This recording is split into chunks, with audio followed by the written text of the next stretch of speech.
Good morning.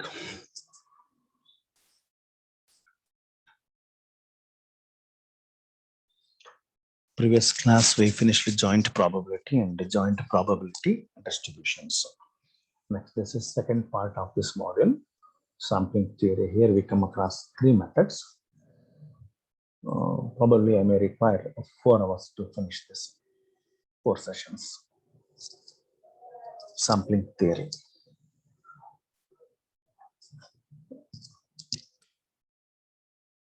Start ಮಾಡೋಣವಾ? Am I audible?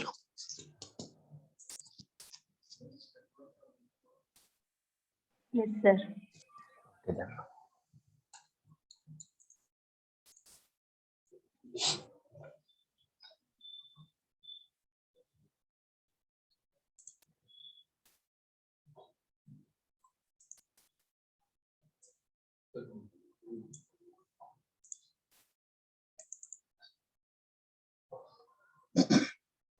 Sampling theory is the process of selecting a small number of elements from a larger defined target group of elements such that the information gathered from the small group will allow judgments to be made about the larger groups.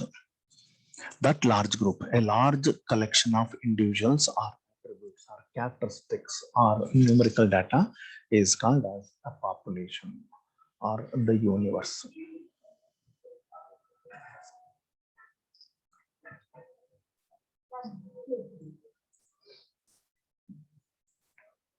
A large collection of individuals or attributes, characteristics, numerical data is a population or universe.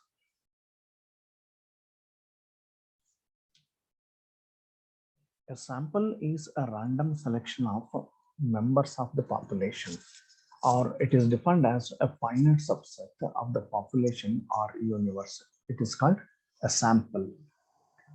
It is a smaller group drawn from the population, this population. This is a small subset of this population. A sample is a random selection of members of the population. It is a smaller group drawn from the population that has the characteristics of the entire population. And the number of individuals present in the sample is called a sample size. Usually it is denoted by small letter n. And the observations and the conclusions made against the sample data are attributed to the population as a whole. Sampling distribution. Suppose we have different samples of size n. Then obviously their mean and the standard deviation, etc. will be different. And if these characteristics, either mean or standard deviation like that, if these characteristics are grouped according to their frequency, the frequency distribution so obtained is called sampling distribution, and this is approximately a normal distribution, always a normal distribution. Please make a note of this definition or take a screenshot of this sampling theory.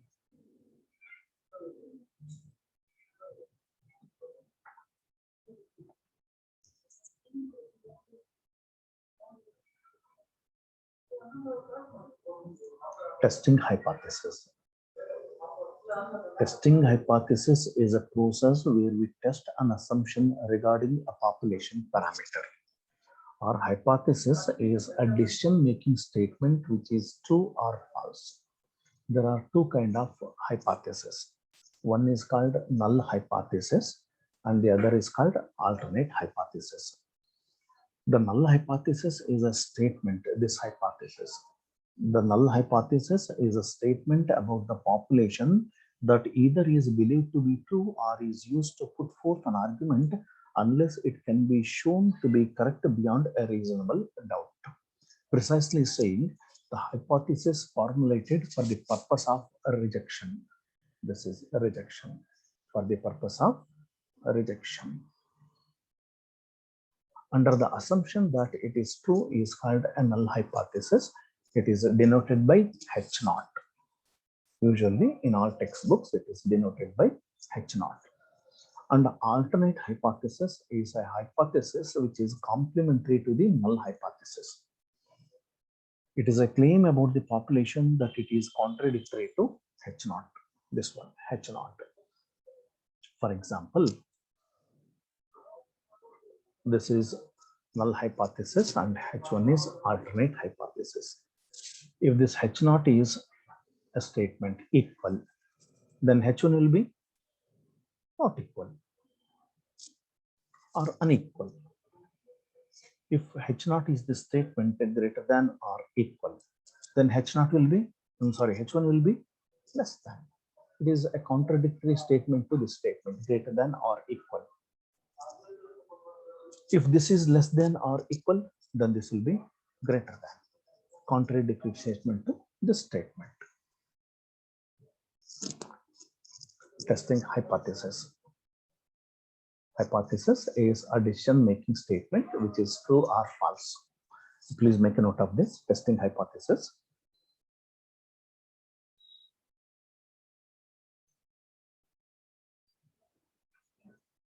It is the process where we test an assumption regarding a population parameter.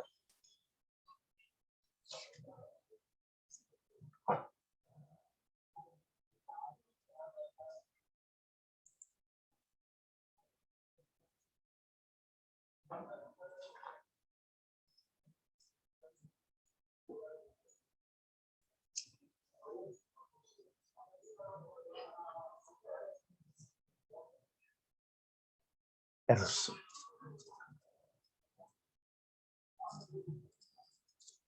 If a hypothesis is rejected when it should have been accepted, we say that type 1 error is made.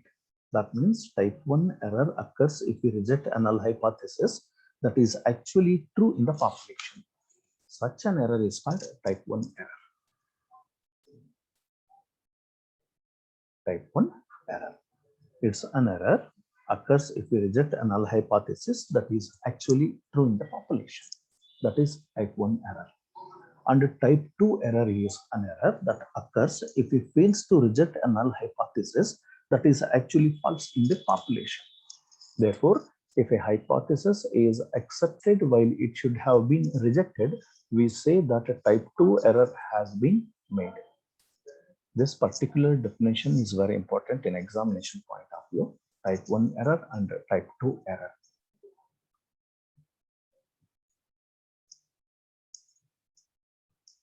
For example, if you decide to get tested for COVID-19 based on some mild symptoms, then there will be two possible errors, type 1 error and type 2 error. What will be the type 1 error here? The test result says you have coronavirus, but you actually don't. That is type 1 error. And type 2 error, what will be the statement of type 2 error? The test result says you don't have coronavirus, but you actually do. That is type 2 error.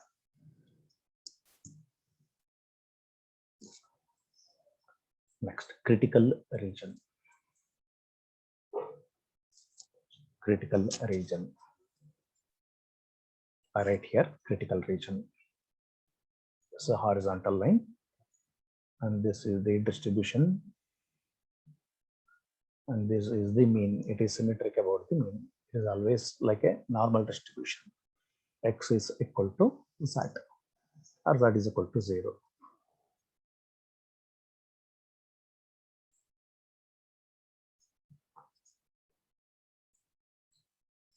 Z is equal to 0.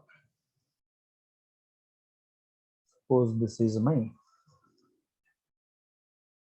confidence interval. If the static Z falls in this interval, if the static Z falls in this interval, we accept the null hypothesis and reject alternate hypothesis. If the static Z falls in this area or this area, then we reject the null hypothesis and accept the alternate hypothesis. Therefore, this interval is called confidence interval. Therefore, confidence interval is also known as a region of acceptance. This is a set of values. There are number of values here, like this, number of values here. This is a set of values for the test static for which the null hypothesis is accepted. If Z falls here, null hypothesis is accepted. If the observed static T is in the confidence interval, then we accept the null hypothesis and reject the alternate hypothesis.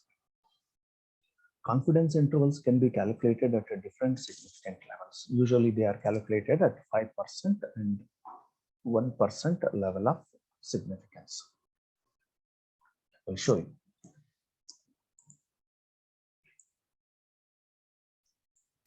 Here confidence interval is calculated at 5% level of significance. 5% level is 5% is divided like this, 2.5% on right hand side, 2.5% on left hand side. If the static Z falls here, we accept the null hypothesis. If the static Z falls in this area, this unshaded area, we reject the null hypothesis. This is the area of rejection. This is the area of rejection, or you can call it as critical region. If Z falls in this critical region, we reject the null hypothesis. If Z falls here, we accept the null hypothesis. This is at 5% level of significance. At 1% level of significance, 1% is divided like this, 0.5% on right hand side and 0.5% on left hand side. If Z falls in this area, we accept the null hypothesis. If Z falls here, we reject the null hypothesis. These values are called critical values. This is critical region, and this 1.96 on right hand side minus 1.96 on left hand side. This is called critical values. These two values are critical values at 5% level of significance, and these two values are called critical values at 1% level of significance.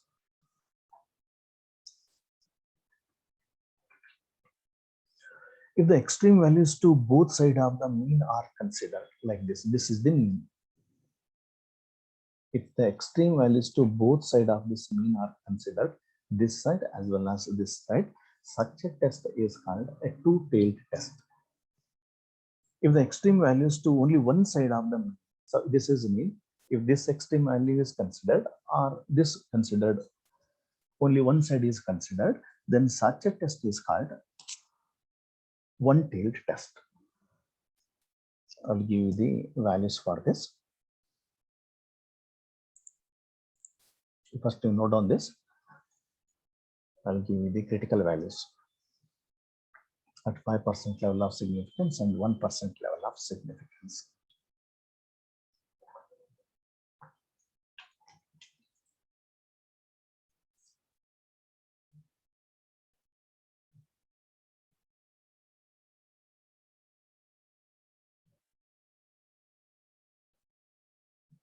Yes.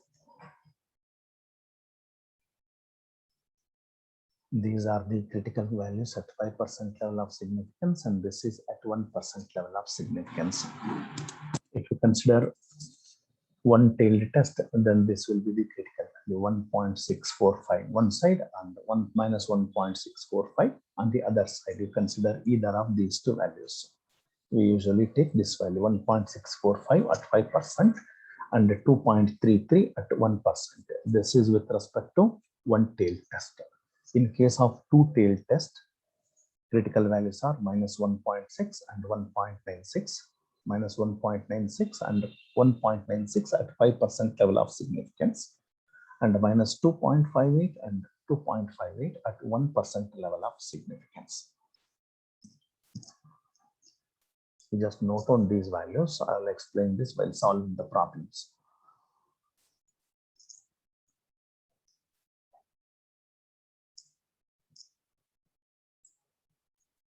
If the extreme values to both sides of the mean are considered, the region of significance will be on both sides of the distribution. Such a test is called two-tailed test. If the extreme values to only one side of the mean is considered and the region of significance will be on one side of the distribution, such a test is called a two-tailed test.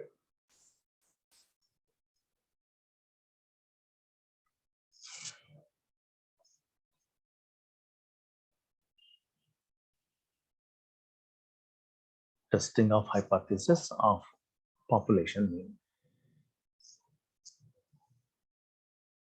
The static Z is given by x bar minus mu divided by sigma divided by square root of n. Here x bar is mean of the sample, mu is mean of the population, and sigma is standard deviation. N is sample size, number of elements present in the sample. Problem. The mean life of a sample of 100 bulbs produced by a company is computed to be 1570 hours with standard deviation 120 hours. First statement, this is with respect to the sample. How many elements are there in the sample? Sample size is 100. N is equal to 100. Sample size equal to 100. Produced by a company is computed to be 1570 hours. This is mean life. Mean life means x bar. Sample mean is denoted by x bar. Therefore, x bar is equal to 1570. X bar is 1570 and the standard deviation sigma is equal to 120 hours. It is given. This is the first statement. If mu is the mean life of the bulbs produced by the company, mu is the population mean. If mu is the mean life of the bulbs produced by the company, test the hypothesis that mu is equal to 1600 hours against the alternate hypothesis mu is not equal to 1600 hours using the level of significance as 0.01. 0.01 means 1%. 1 divided by 100. That is 0.01 at 1% level of significance. We can choose a two-tailed test for this. It will not be specified. It will be left to you choosing either one-tailed test or two-tailed test. I prefer to take two-tailed test for this. First, we shall set null hypothesis. What is null hypothesis? It is given here.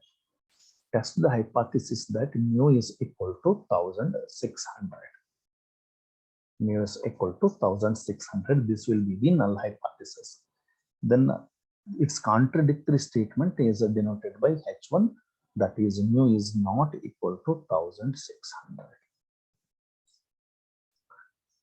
If Z falls in the confidence interval, then we accept this null hypothesis. Otherwise, we accept this alternate hypothesis.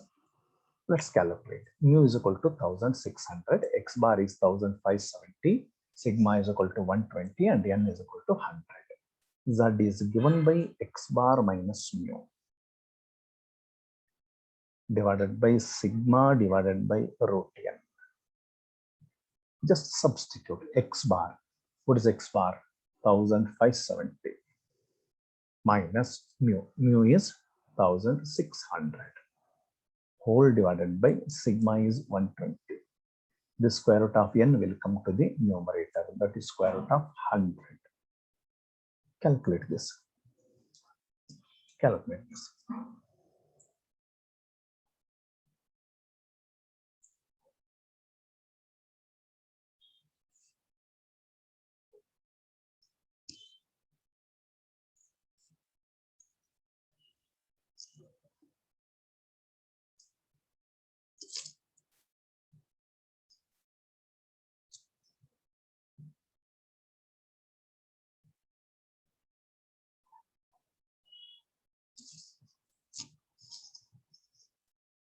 Minus 2.5. Minus 2.5. That's correct. This is equal to minus 2.5. Is this value false in the confidence interval? At 1% level of significance for a two-tailed test, what was the confidence interval? Minus 2.58 to plus 2.58. Correct? Clearly, this minus 2.5 falls in the interval. Correct? Minus 2.5 is greater than this minus 2.58 and less than this plus 2.58.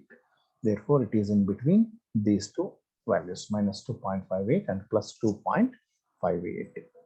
Therefore, you write like this.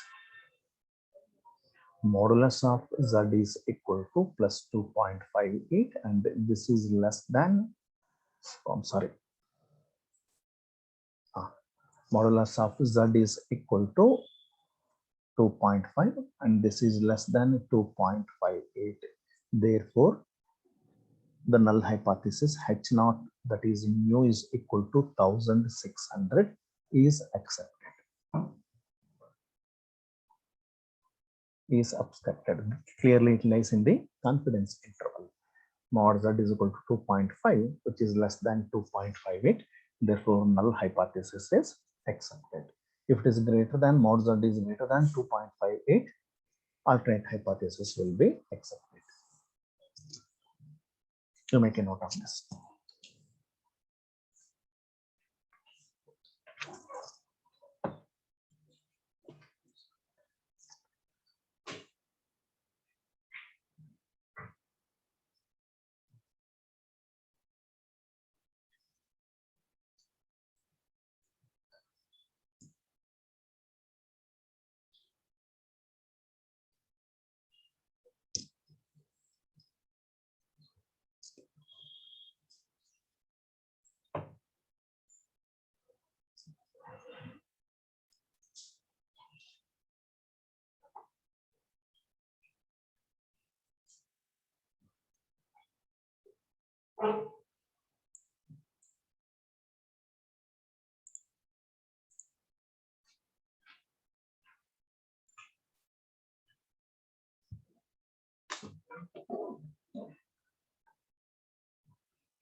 Is over.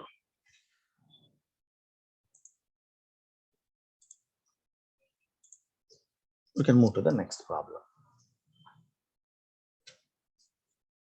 It has been found from the experience that mean breaking strength of a particular brand of thread is 275.6 grams with standard deviation 39.7. Recently, a sample of 36 pieces of thread showed a mean breaking strength of 253.2 grams. Can one conclude at a significance level of 0.05? 0.05 means 5 by 100, 5%. And second case 0.01, that means 1 by 100, 1%, that the thread has become inferior.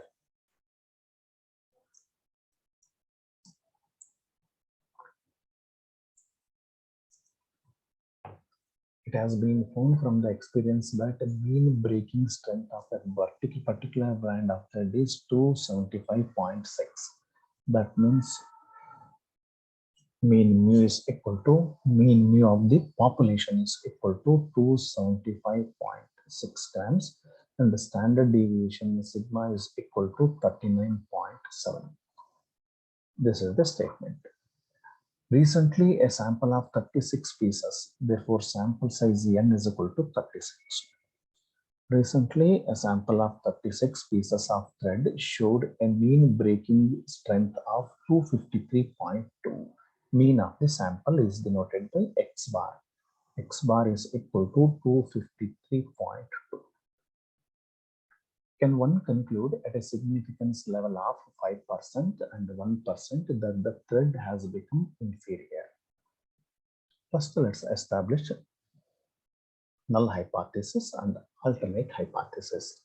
Can one conclude at significance level 5% and 1% that the thread has become inferior? That means mu is equal to 275.6 grams will be the null hypothesis.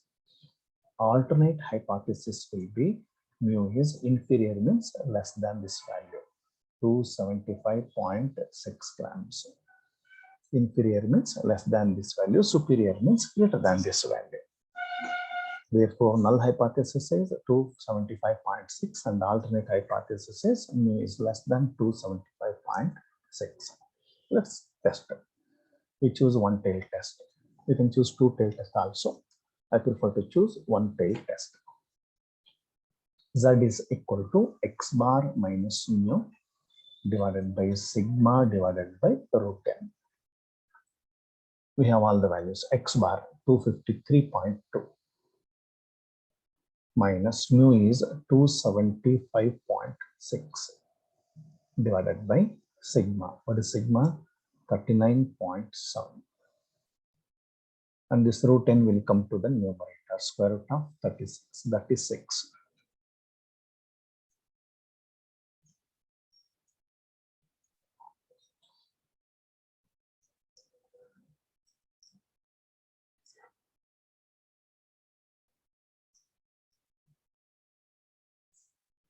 Calculate this.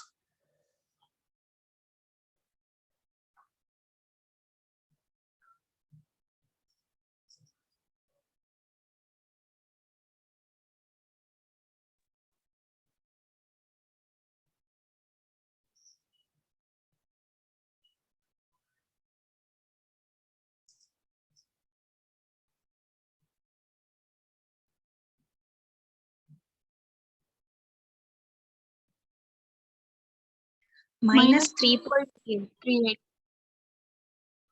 Minus 3.38. 38. Okay. 3.38. Therefore, modulus of Z is equal to 3.38. Let's consider the critical values at 5% and 1% respectively for one tailed test. Z is equal to 3.38. What is the critical value for one tailed test at 5% level of significance? A table node. It is 1.645, right? Therefore, this value is greater than 1.645 at 5% level of significance. What is the conclusion? What is the conclusion? The static is greater than 1.645. This is above this critical value. It is beyond that critical value. Therefore, it falls in the critical region. Therefore, the null hypothesis is rejected. Similarly, Z is equal to 3.38. What is the critical value at 1% level of significance? It is 2.33. This is greater than 2.33. It is greater than 2.33. What is the conclusion? Greater than 2.33.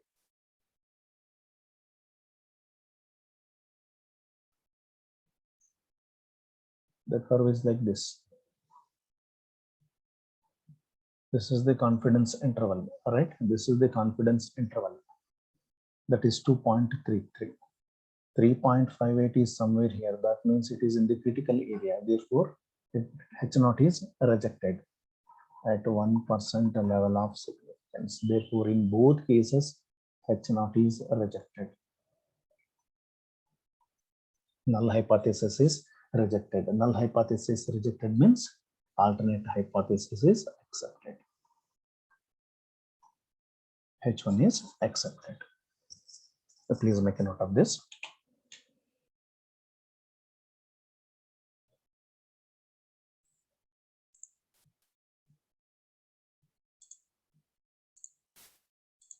You can mark your attendance now. It is enabled.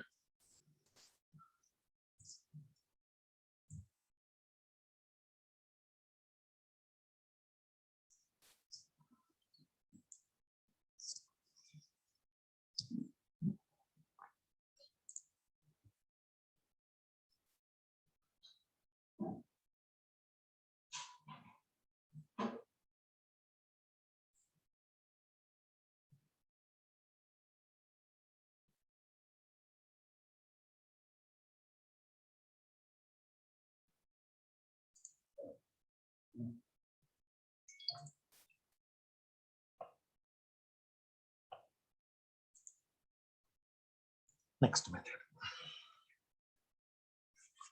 Students T distribution.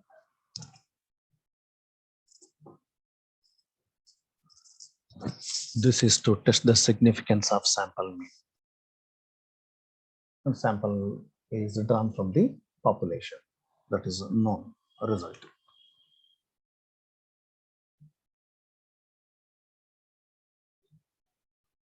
Suppose xi be a small sample of size n.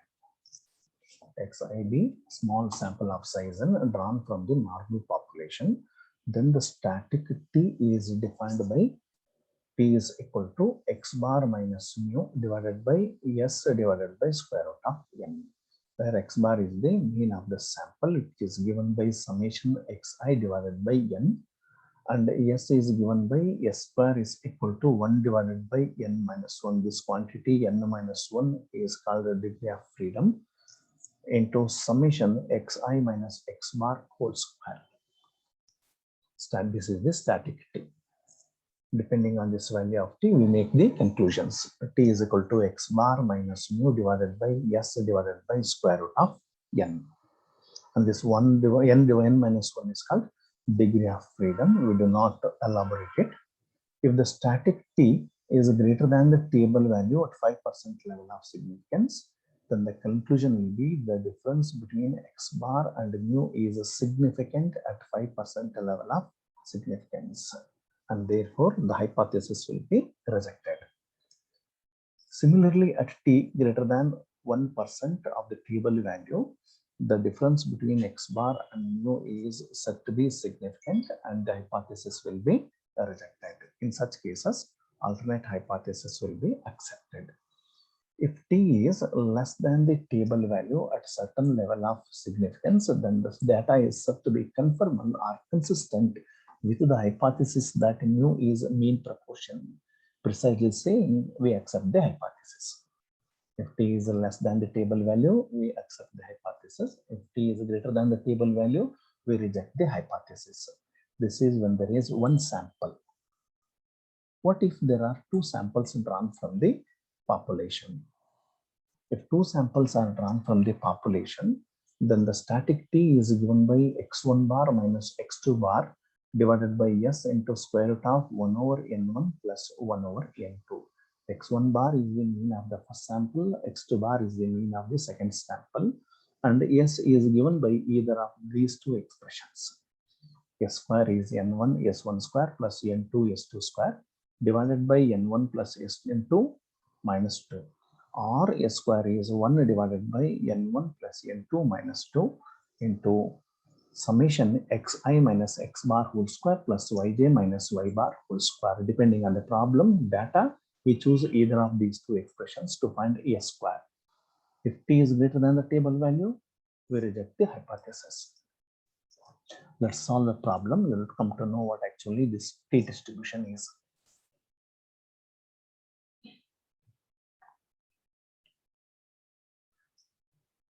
This is a question paper problem.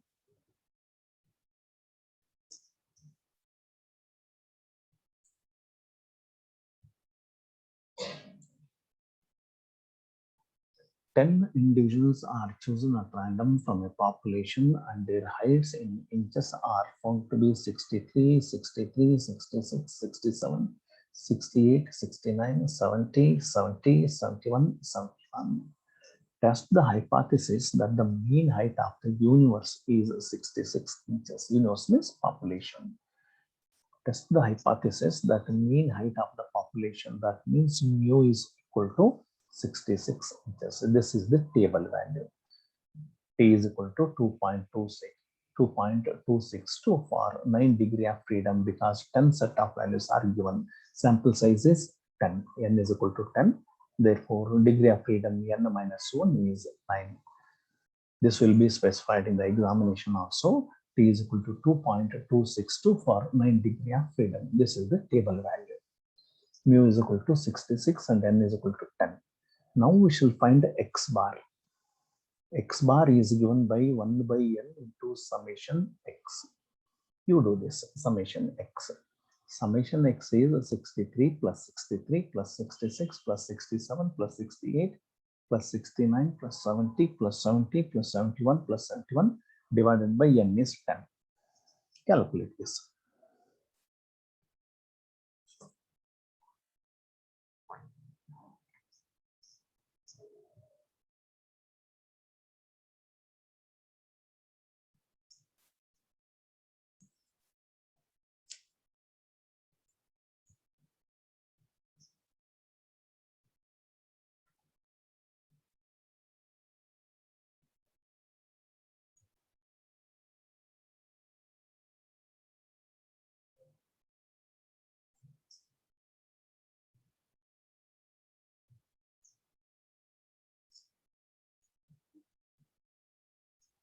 Do it fast. We are running out of the time. We have 2 minutes left.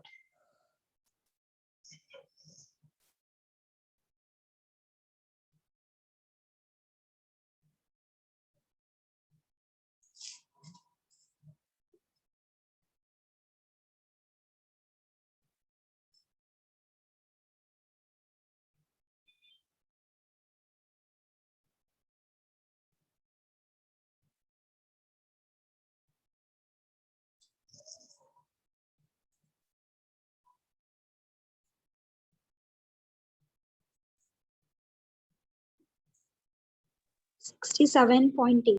67.8. Yes, that's right. It's here 67.8. X bar is equal to 67.8. Now we calculate S square. S square is given by 1 divided by n minus 1. N is equal to 10. 10 minus 1 is 9 into summation xi minus x bar whole square.